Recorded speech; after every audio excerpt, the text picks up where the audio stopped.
Épisode 8. Pourquoi tu te sabotes juste avant de réussir?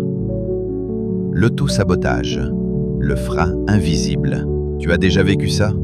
Tu avances, tu te sens mieux, tu prends confiance, puis, au moment où tout pourrait basculer, tu fais machine arrière.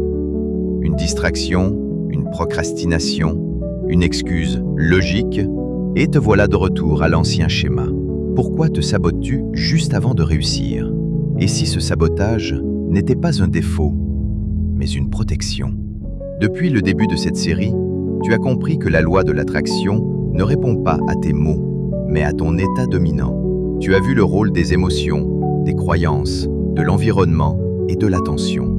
Aujourd'hui, on va toucher le point qui fait échouer la plupart des transformations, l'auto-sabotage. Carl Jung disait: tant que vous ne rendez pas l'inconscient conscient, il dirigera votre vie et vous appellerez cela le destin.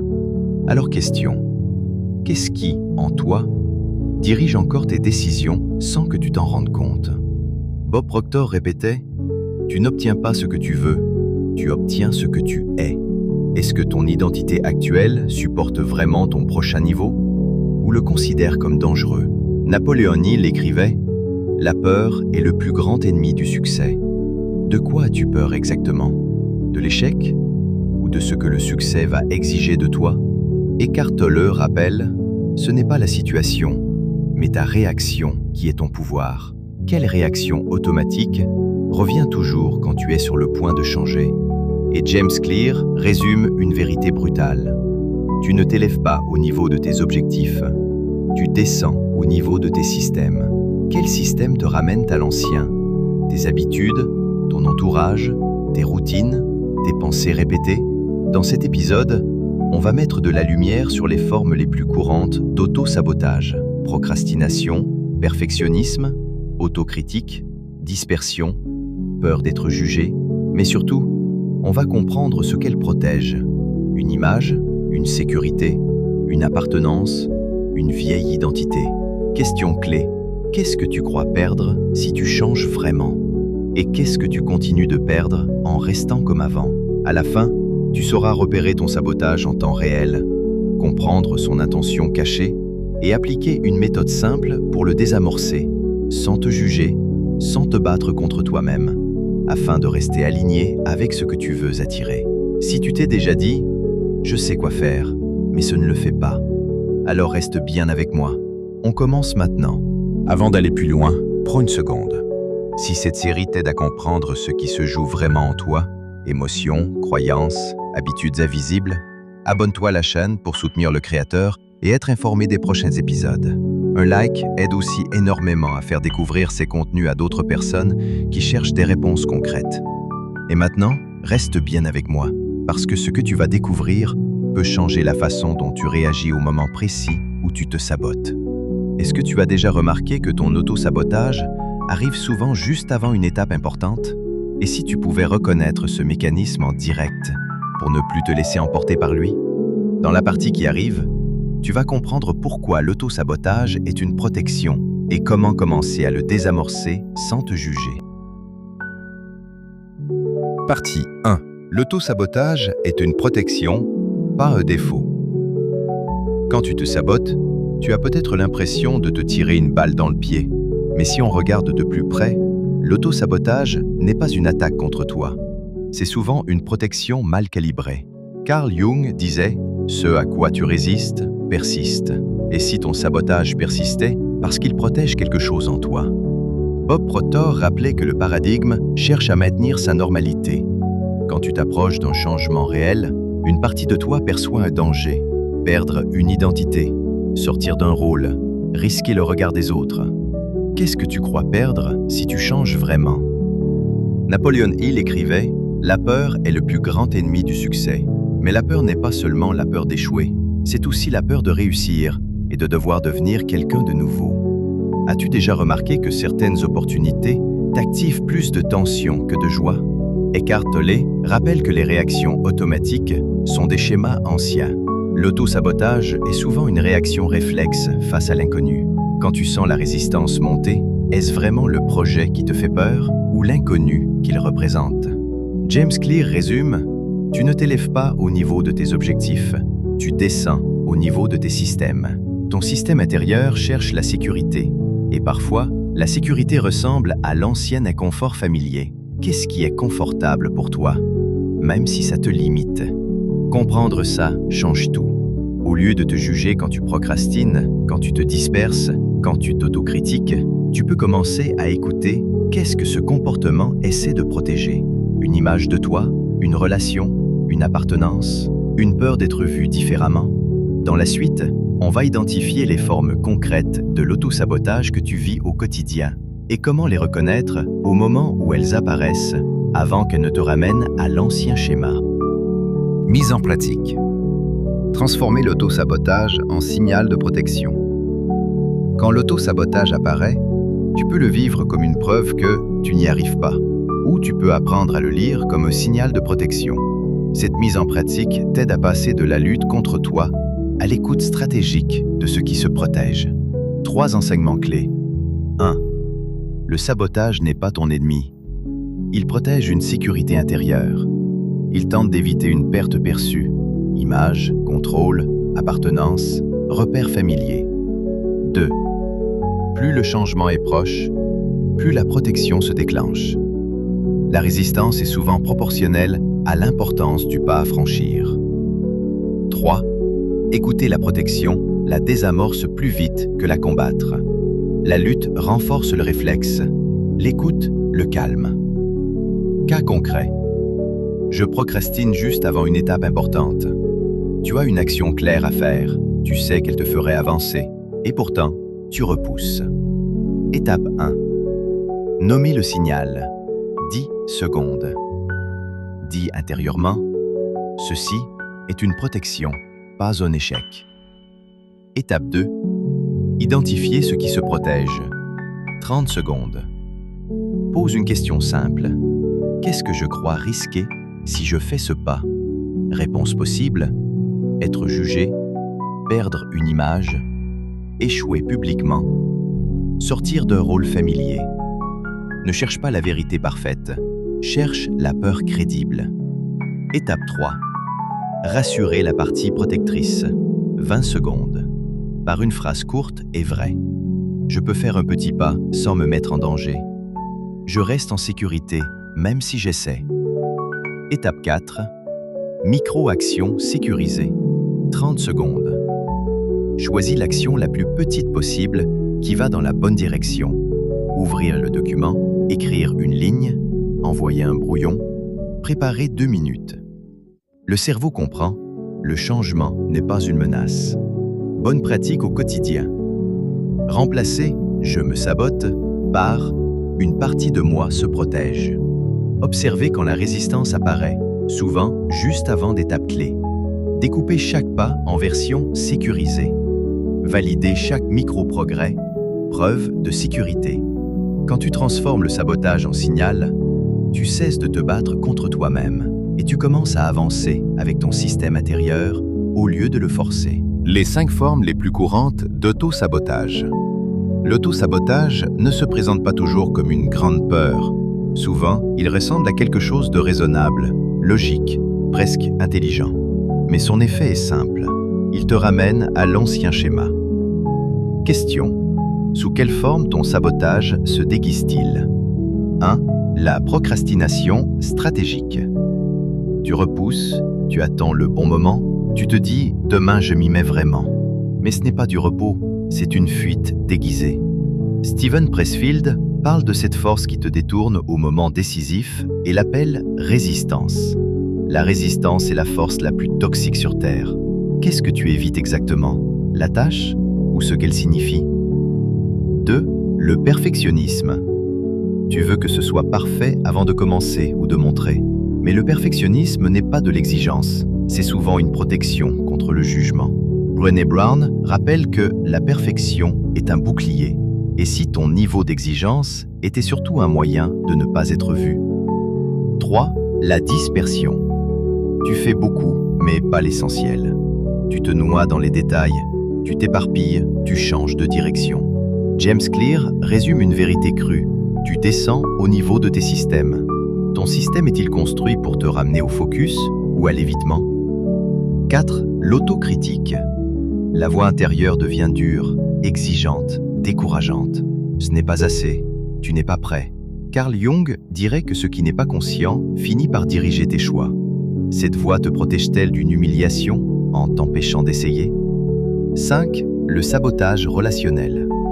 Tu avances, puis tu te rapproches de personnes, de conversations, d'habitudes qui te remettent dans l'ancien toi.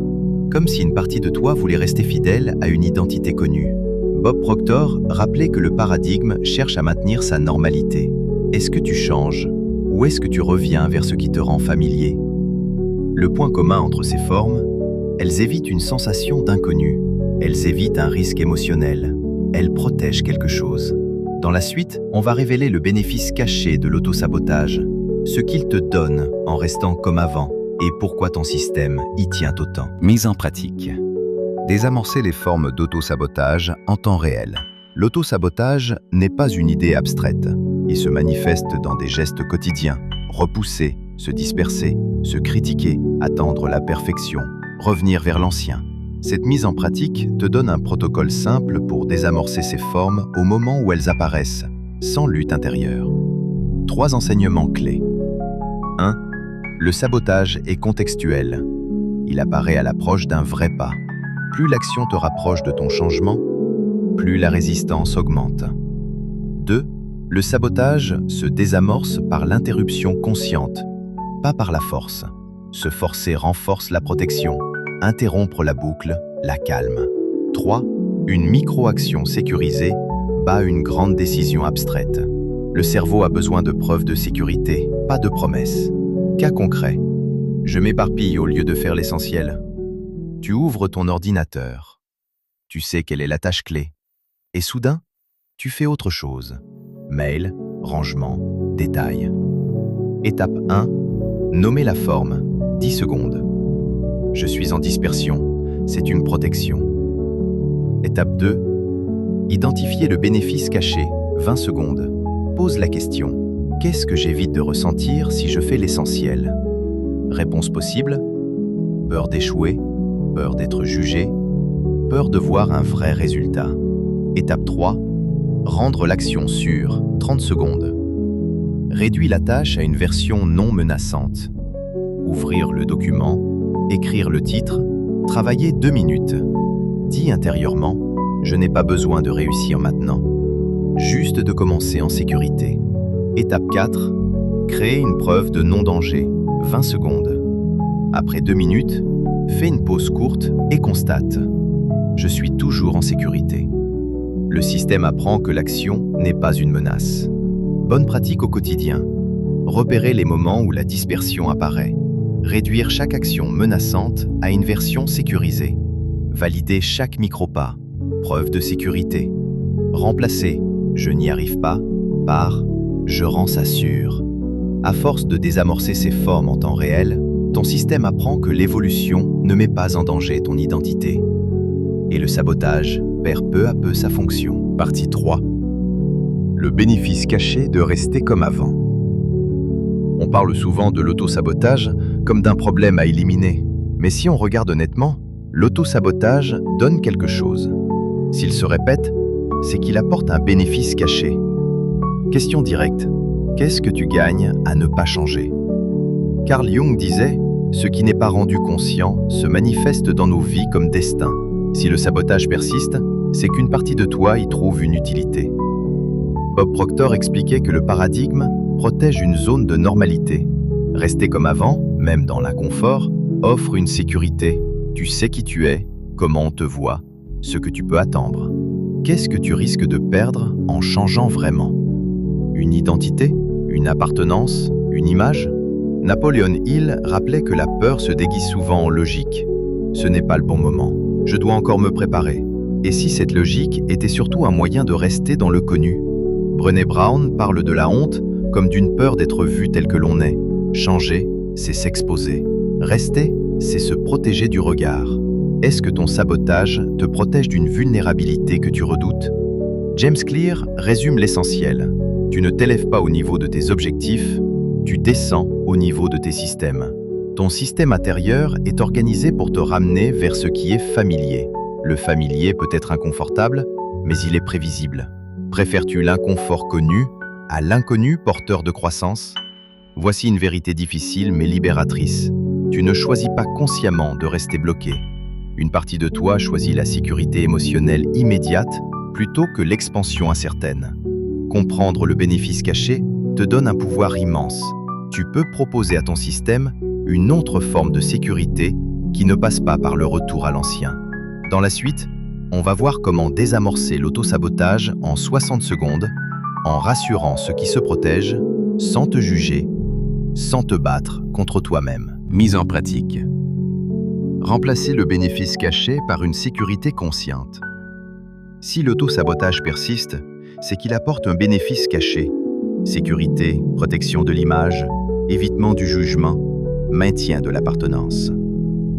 Cette mise en pratique t'aide à remplacer ce bénéfice par une sécurité plus saine. 3 enseignements clés. 1. Le système ne lâche pas une protection sans alternative. Tu ne supprimes pas un bénéfice caché, tu le remplaces. 2. La sécurité émotionnelle est la vraie monnaie du changement. Le cerveau choisit ce qui semble sûr, pas ce qui est logique. 3.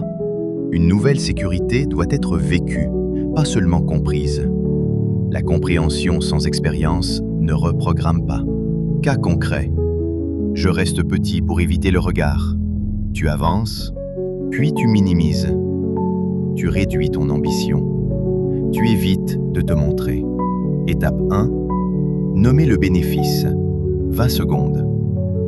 En restant discret, je me protège du jugement. Étape 2. Proposer une sécurité alternative. 30 secondes. Formule une phrase vraie. Je peux être visible à petite dose, en sécurité. Je choisis un pas discret, mais réel. Étape 3.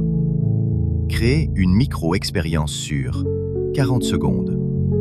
Choisis une action visible minimale. Partager une idée à une personne de confiance. Publier un brouillon privé. Demander un retour à un proche. Observe. Je suis toujours en sécurité. Le système apprend que la visibilité n'est pas une menace. Bonne pratique au quotidien. Identifier le bénéfice caché derrière chaque résistance. Remplacer la protection par une version plus saine. Créer des micro-expériences de sécurité. Valider chaque pas. Preuve de non-danger. Quand tu proposes à ton système une sécurité alternative, il n'a plus besoin de te ramener à l'ancien. Le sabotage perd sa fonction. Partie 4. Désamorcer l'autosabotage en 60 secondes. L'autosabotage ne se combat pas, il se désamorce. Et surtout, il se désamorce au moment où il apparaît. Question. Sais-tu reconnaître l'instant précis où tu bascules? Ce moment où tu ouvres un autre onglet? Où tu trouves une bonne raison? Où tu te parles durement? Écarte le rappel, la conscience est la clé de la transformation. Tant que le sabotage est inconscient, il dirige tes actions. Dès qu'il est vu, tu récupères une marge de choix. Bob Proctor dirait que le paradigme s'active par réflexe. Le désamorcer, c'est interrompre le réflexe avant qu'il n'emporte tout le système. Quel est ton signal d'alerte personnel? Tension, agitation, justification mentale? Napoléon Hill parlait de la peur comme d'une force qui se glisse juste avant l'action décisive. Quelle peur se glisse chez toi à la dernière minute? Jugement, échec, perte de contrôle? Voici une méthode simple en 60 secondes pour reprendre la main. 1. Voir, 10 secondes. Ceci est un sabotage. Nommer sans juger casse l'automatisme. 2. Rassurer, 20 secondes. Merci de me protéger. Je fais un pas sûr. Tu parles à la partie protectrice, pas contre elle. 3. Réduire, 20 secondes. Transforme l'action en version non menaçante. Ouvrir le doc, écrire le titre, 2 minutes. 4. Agir, 10 secondes. Lance la micro-action immédiatement. Le mouvement court-circuite la boucle mentale. Ce protocole n'est pas magique, il est pratique. Répété, il apprend à ton système que le changement n'est pas dangereux. Question. Et si tu pouvais t'arrêter 60 secondes à chaque sabotage pour reprendre la trajectoire. Ce n'est pas spectaculaire, mais c'est exactement comme ça que l'élan se construit. Mise en pratique. Le protocole 60 secondes, voire flèche rassurer, flèche réduire, flèche agir. Le but ici est simple. Quand l'auto-sabotage apparaît, tu ne débats plus avec ton mental. Tu appliques un protocole court qui interrompt la boucle et te remet en mouvement. 3 enseignements clés. 1. Le sabotage se gagne dans les premières secondes. Plus tu attends, plus le mental construit des justifications. 2.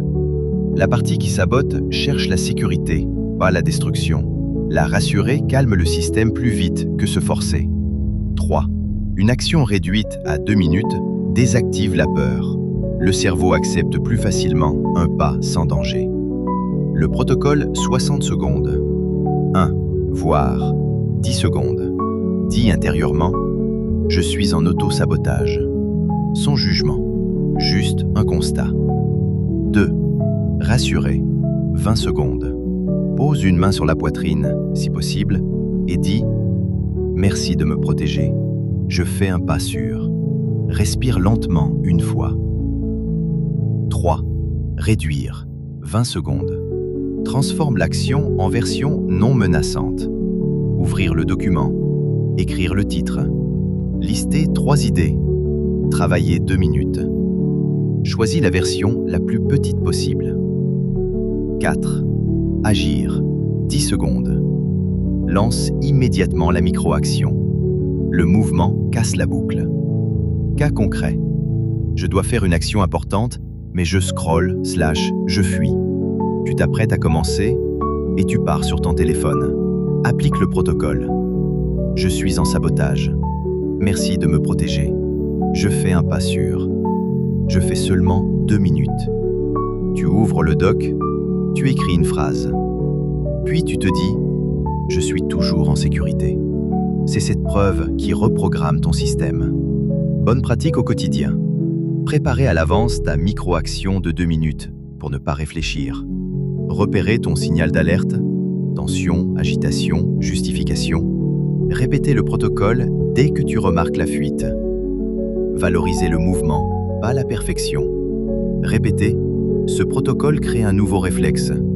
Au lieu de fuir quand la résistance arrive, tu reviens, tu rassures, tu réduis, tu avances. Partie 5.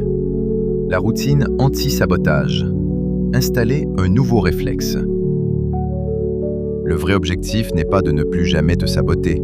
Le vrai objectif, c'est que l'auto-sabotage ne prenne plus le contrôle. Parce que même les personnes les plus disciplinées ressentent de la résistance. La différence, c'est qu'elles ont un système qui les ramène à la trajectoire. James Clear résume parfaitement « Tu ne t'élèves pas au niveau de tes objectifs, tu descends au niveau de tes systèmes. » Donc la question devient « Quel système vas-tu mettre en place pour ne plus retomber automatiquement ?» Bob Proctor dirait que le paradigme se renforce par répétition. Si tu veux changer, il faut rendre le nouveau réflexe plus familier que l'ancien. Pas par la force, par la constance. Eckhart Tolle rappelle que la conscience te rend libre dans l'instant. Mais pour que cette liberté t'appartienne vraiment, il faut des points de retour. Des repères simples, quotidiens, qui te ramènent à toi.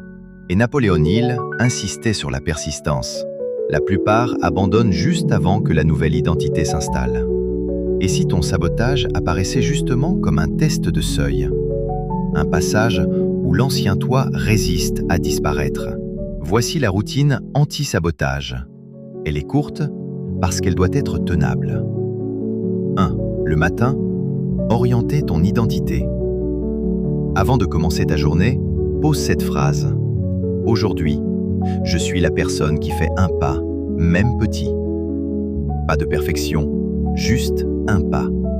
Puis, choisis ton action essentielle du jour, une seule. La chose qui, si elle est faite, te rapproche vraiment. 2. Avant l'action, rendre l'action sûre. Juste avant de commencer, tu anticipes la résistance. Tu appliques la règle « Je fais seulement 2 minutes ». Le cerveau accepte. L'élan démarre. 3. Après l'action, ancrer la preuve. tu prends 10 secondes pour reconnaître « J'ai avancé, je suis en sécurité ». Ce mini-ancrage est crucial. Il dit au système que le changement ne tue pas l'identité. 4. Le soir, repérer le sabotage sans jugement. Tu termines par une question. À quel moment j'ai senti la résistance aujourd'hui?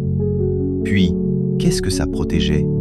Et enfin, quel micro-pas je ferai demain? Cette routine installe un nouveau réflexe. Au lieu de fuir, tu observes. Au lieu de te juger, tu ajustes. Au lieu de t'arrêter, tu réduis et tu avances.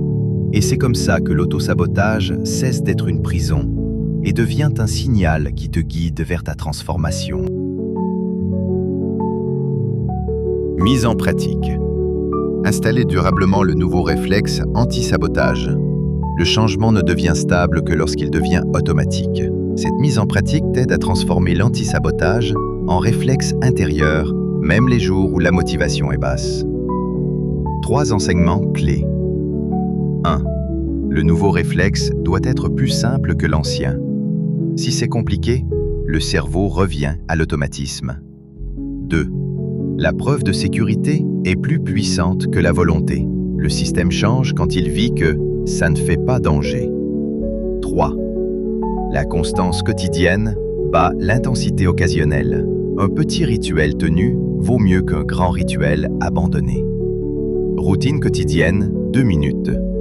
Matin, orienté, 30 secondes. Aujourd'hui, je fais un pas, même petit. Choisis une action essentielle du jour. Avant l'action, rendre sûr, 30 secondes. Je fais seulement 2 minutes. Découpe l'action en version non menaçante. Après l'action, ancrer, 30 secondes. J'ai avancé, je suis en sécurité. Ressens-le, 5 secondes. Soir, observer, 30 secondes. Où la résistance est-elle apparue aujourd'hui? Qu'est-ce que ça protégeait? Choisis le micro-pas de demain. Cas concret, je reviens toujours à l'ancien. Tu démarres un projet, puis tu abandonnes. Matin, une action essentielle. Écrire 3 lignes. Avant, seulement 2 minutes. Après, j'ai avancé. Je suis en sécurité. Soir, la résistance protégeait la peur du jugement. Demain, je partage un brouillon à une personne de confiance. Le système apprend que progresser ne met pas en danger ton identité. Bonne pratique au quotidien. Préparer la veille ta micro-action du lendemain. Réduire toujours l'action quand la résistance monte. Valider chaque pas, preuve de sécurité. Remplacer l'autocritique par l'observation. Quand ce réflexe devient familier, l'auto-sabotage perd sa force. Tu ne luttes plus contre toi. Tu avances avec ton système intérieur. Dans cet épisode, tu as compris que l'auto-sabotage n'est pas un défaut, mais une protection.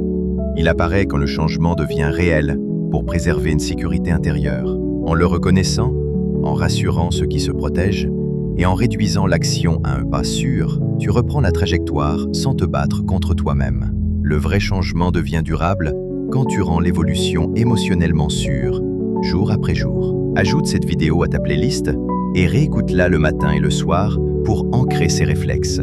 Abonne-toi pour soutenir la chaîne et ne pas rater la suite de la série. Laisse un commentaire.